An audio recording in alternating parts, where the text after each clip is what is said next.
வணக்கம். இன்றைக்கி நம்ம பார்க்க போகிற சமையல் என்னென்னு பார்த்தீங்கன்னா, ஒரு ஆரோக்கியமான இரும்பு சத்தும் கால்சியம் சத்தும் நிறைந்த எள்ளு கொள்ளு துவையல் எப்படி செய்யலாங்கிறத பார்க்கலாம். இப்போ ஒரு பேன் எடுத்துக்கலாம். பேன் ஆன் பண்ணிக்கலாம். பேன் சூடானதும் 1/4 கப் அளவுக்கு வெள்ளை எள்ளு சேர்த்துக்கலாம். கருப்பு எள்ளு சேர்க்கறனாலும் சேர்த்துக்கலாம். இது வந்து நல்லா படபடன்னு பொரியட்டும். எள்ளு நல்லா வெடிக்க ஆரம்பிக்குது. வேறு பிளேட்டுக்கு மாற்றிக்கலாம். 1/2 கப் அளவுக்கு கொள்ளு சேர்த்துக்கலாம். இப்போ இதே நல்லா வறுத்துக்கலாம். படபடன்னு பொரியணும். இப்போ பாருங்கள், கொள்ளு நல்லா வெடிக்க ஆரம்பிக்குது. இப்போ இதை வேறு பிளேட்டுக்கு மாற்றிக்கலாம்.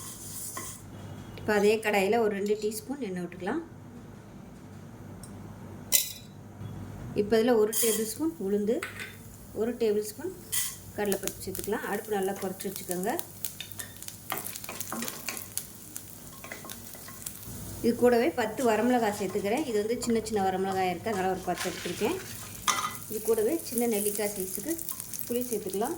ஒரு 6-7 பல் பூண்டு சேர்த்துக்கலாம். 1/4 டீஸ்பூன் போல் சீரகம்.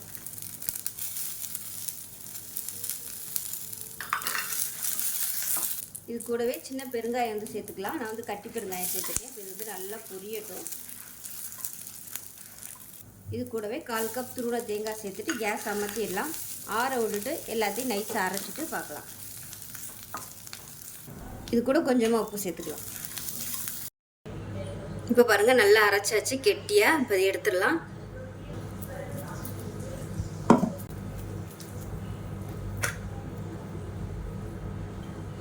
ஒரு அருமையான எள்ளு துவையல், அதாவது எள்ளு கொள்ளு துவையல் ரெடி ஆயிடுச்சு. சுடுசாதத்தில் போட்டு நெய் ஊற்றி இல்லை நல்லெண்ணெய் ஊற்றி சாப்பிடுங்க. சூப்பராக இருக்கும். நல்ல ஒரு ஆரோக்கியமான ரெசிபி. ஸோ இதே மாதிரி செஞ்சு பாருங்கள். செஞ்சு பார்த்துட்டு எப்படி வந்துச்சுங்கிறத சொல்லுங்கள். வீடியோ பிடிச்சுன்னா லைக் பண்ணுங்கள், கமெண்ட் பண்ணுங்கள், சேனலை சப்ஸ்கிரைப் பண்ணுங்கள், பக்கத்தில் பெல் பட்டனையும் ப்ரெஸ் பண்ணுங்கள். நன்றி.